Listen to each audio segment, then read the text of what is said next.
পাকিস্তান যে ধড়িবাজ যা কাণ্ড করেছিল, ইন্ডিয়া না থাকলে ইরানের বিশাল ক্ষতি হয়ে যেত। আসলে পাকিস্তানে ফিউল আর গ্যাসের ক্রাইসিস ভীষণভাবে চলছে, আমরা সবাই জানি। তাই পাকিস্তান ইরানকে ফোন করেছে, বলেছে আমাদেরকে এক্ষুনি তৎকালীন জাহাজ ভর্তি করে তেল পাঠান। আর আপনাদের তেল মানে ইরানের তেল যদি পাকিস্তানের পোর্টে চলে আসে, মানে পাকিস্তানের বন্দরে, তাহলে পাকিস্তান সমস্ত পেমেন্ট করে দেবে।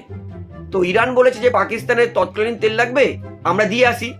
তো ইরান সেই জাহাজ নিয়ে পাকিস্তানের করাচি পোর্টের সামনে এসেছে। এইবার ইরান ফোন করছে পাকিস্তানকে যে পেমেন্টটা দিলেই ইরানের তেল পাকিস্তানে নেওয়া হবে। পাকিস্তানের কেউ ফোনই তুলছে না ইরানের। ইরান 1 ঘন্টা ধরে ওয়েট করেছে যে কেউ ফোন তোলে কিনা, বাধ্য হয়ে পাকিস্তানের কেউ ফোন তোলেনি। ইরান কি করেছে, সঙ্গে সঙ্গে ইন্ডিয়া এমবেসিকে ফোন করেছে, ইন্ডিয়াকে ফোন করেছে যে এরকম এত তেল নিয়ে এসেছি আমরা, তোমরা কি নেবে?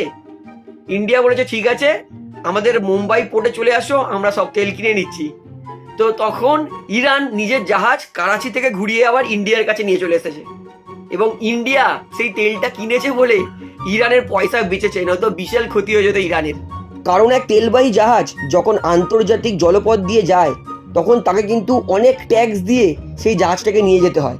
আর যদি সেই জাহাজ কোনো পোর্টে তেল না রিলিজ করতে পারে, তাহলে কিন্তু সেই তেলবাহী জাহাজটাকে আবার ফিরিয়ে আনতে কিন্তু দ্বিগুণ ট্যাক্স লাগে, অর্থাৎ আয়ের থেকে তখন ব্যয় বেশি হয়ে যায়।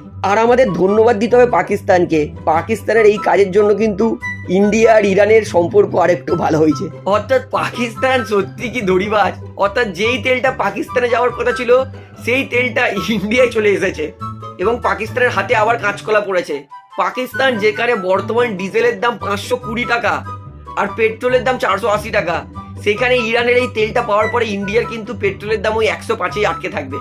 অর্থাৎ আরো একবার বলছি, আপনি কোনো পাগলা কুত্তাকে একটা ভরসা করে নেবেন তাও ভালো, কিন্তু পাকিস্তানকে কোনোদিন ভরসা করে কিছু করবে না। মানে ইরানেরও গেম করে দিয়েছিল পাকিস্তান, ভাই পুরো চিটিংবাজ দেশ।